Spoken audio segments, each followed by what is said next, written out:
Chang University Newsroom. Chang University Newsroom, tous les lundis, mercredis et vendredis, écoutez votre podcast d'information, une production de la Radio Campus. Retrouvez l'actualité sur le campus de l'Université de Chang dans votre podcast Chang University Newsroom, une présentation d'Indrish Asongo. Le meilleur de l'actualité de l'Université de Chang, c'est sur Radio Campus UDS. Voici Chang University Newsroom du 12 janvier 2026. Dans cette édition plein phare sur la coopération, nous reviendrons sur des missions effectuées par le vice-recteur chargé de la recherche, de la coopération et des relations avec le monde des entreprises et le doyen de la faculté de médecine et des sciences pharmaceutiques. Et puis, l'actualité de cette semaine sera marquée par des réunions de grande importance. Le recteur a rendez-vous jeudi 15 janvier 2026 avec les personnels enseignants et non enseignants. Ce sera une session de l'Assemblée générale. Voilà pour le sommaire. L'actualité du jour.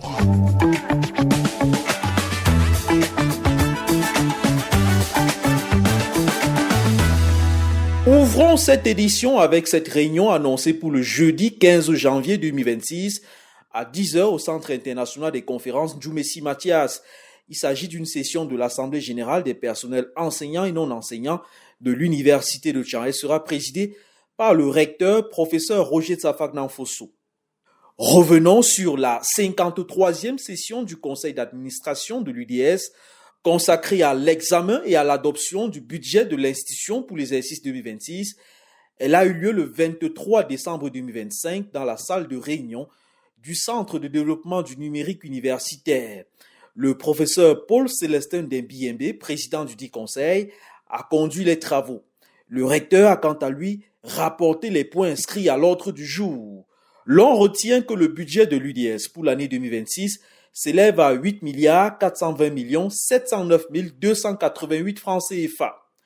À l'issue des 4 heures de travaux, le PCA s'est exprimé au microphone de Elvis Ali. L'objectif, à l'occasion de ce conseil d'administration, c'était de trouver des ressources financières adéquates, appropriées, pour permettre à l'université de maintenir son standard et donc de poursuivre dans ses performances dans un contexte assez particulier, assez difficile, où l'on observe des baisses drastiques à divers égards. Et dans ce contexte, et après des débats très enrichissants, très intéressants, nous avons adopté le projet de budget qui nous a été proposé par le recteur et son équipe, un projet de budget qui s'élève à 8 740 millions et des poussières. Une légère augmentation, un budget qui va permettre donc à l'université de poursuivre ses activités de sorte que il puisse demeurer cette université d'excellence que nous aimons tous. Les pistes sont de plusieurs ordres. D'abord, l'amélioration de la qualité des enseignements, l'amélioration de la qualité des infrastructures et l'amélioration de la qualité de la vie dans son ensemble au sein de l'université. Tout cela suppose des moyens. Ce n'est pas toujours facile. Nous avons des possibilités qui existent. Il y a des financements qui proviennent de l'État qui est propriétaire de l'université. Il y a des ressources qui sont produites par l'université elle-même. Il y a des ressources qui proviennent de la coopération internationale. En tout cas, il y a des financements de divers horizons. Et donc, nous allons essayer de faire en sorte que ces diverses pistes soient davantage explorées, mieux explorées, et puis plus soutenues que d'habitude. Mais en tout cas, ce que je peux vous dire, c'est que l'université de Chang va poursuivre son chemin pour se maintenir comme l'université de référence, d'excellence, et l'université qui symbolise la grandeur. Dans l'actualité, il y a aussi la science. La revue Grassfield, éditée par le département d'histoire et archéologie de la faculté des lettres et sciences humaines de l'université de Chang, a lancé un appel à contribution pour son volume 6 qui paraîtra cette année. La thématique retenue pour ce volume est la suivante: les relations entre l'Afrique noire et le Maghreb. Les contributions doivent aborder un des axes ci-après. Axe 1, les ressorts historiques de la sécularité des relations entre le Maghreb et l'Afrique noire. Axe 2, langue, culture et religion dans les relations entre le Maghreb et l'Afrique noire. Axe 3, le Maghreb et la construction communautaire en Afrique. Axe 4, le Maghreb et l'Afrique noire face aux défis économiques et de développement du continent africain. Axe 5, les États du Maghreb face aux questions migratoires et identitaires en Afrique. Axe 6, le Maghreb et l'Afrique noire face aux questions sécurité en Afrique et au-delà. Les chercheurs ont jusqu'au 31 mars 2026 pour envoyer leur contribution à l'adresse suivante grassfieldredaction@gmail.com. D'autres détails sont contenus dans l'appel à contribution disponible sur toutes les plateformes de l'UDS. À présent, le plat de résistance de cette édition de Chang University Newsroom, et nous nous intéressons à la coopération. L'Université de Chang a signé le 20 novembre 2025 avec l'Université technologique de Hubei en Chine un mémorandum d'entente. C'était précisément en terre chinoise à l'occasion du deuxième forum des présidents des universités chinoises et africaines sur l'innovation et le développement. Pour le compte de l'UDS, le document de coopération a été paraphé par le vice-recteur en charge de la recherche, de la coopération et des relations avec le monde des entreprises, le professeur Bernard Raymond Guindon-Domou.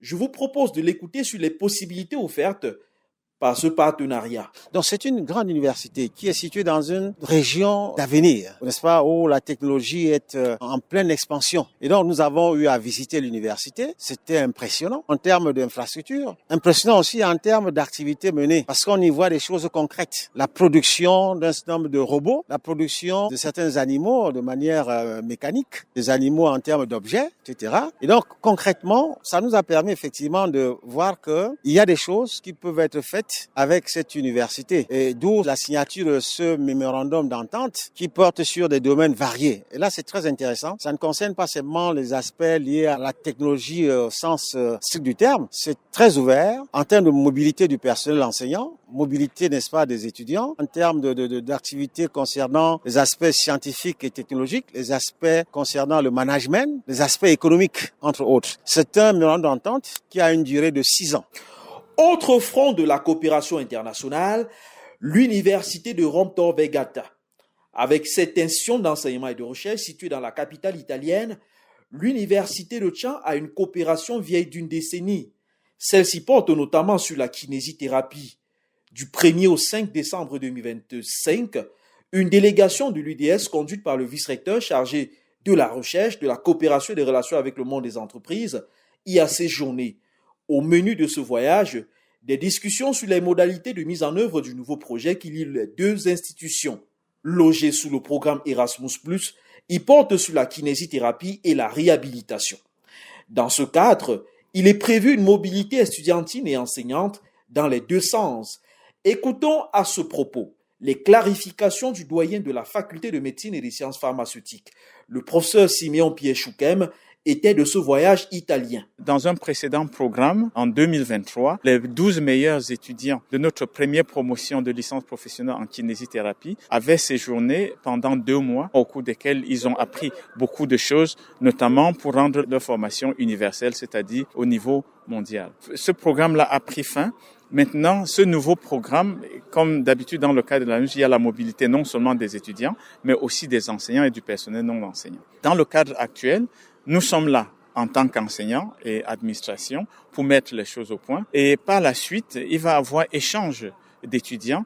En ce qui nous concerne de Chang, il y aura 8 étudiants de niveau master, que ce soit kinésithérapie pédiatrique ou kinésithérapie du sport, qui vont séjourner entre 3 et 6 mois en Italie pour apprendre des choses qui vont leur être extrêmement utiles dans leur pratique quotidienne. Conversement, des étudiants italiens vont aussi, bien sûr, venir séjourner au Cameroun. Ça, c'est en ce qui concerne le volet étudiant. En ce qui concerne le volet enseignant, ce programme va permettre aux enseignants italiens de venir dans notre cycle de kinésithérapie, que ce soit en licence ou en master, faire des enseignements totalement pris en charge. Tout cela va donc concourir à ce qu'on ait une formation de meilleure qualité grâce aux enseignements, une formation de meilleure qualité parce que les produits auront été exposés à d'autres environnements, à d'autres modes de pratique de la kinésithérapie. Avant d'arriver à Rome, le vice-recteur, professeur Bernard Raymond Guindon-Domou, le doyen de la faculté de médecine et des sciences pharmaceutiques, professeur Simeon Pierre Choukem, et le chef de département de langues étrangères appliquées à la faculté des lettres et sciences humaines, professeur Colbert Akioji, ont séjourné à l'université de Bari, toujours en Italie. C'était du 24 au 28 novembre 2025. Ils ont eu l'opportunité, dans le cadre du programme Erasmus+, d'effectuer des enseignements au profit des étudiants de cette université.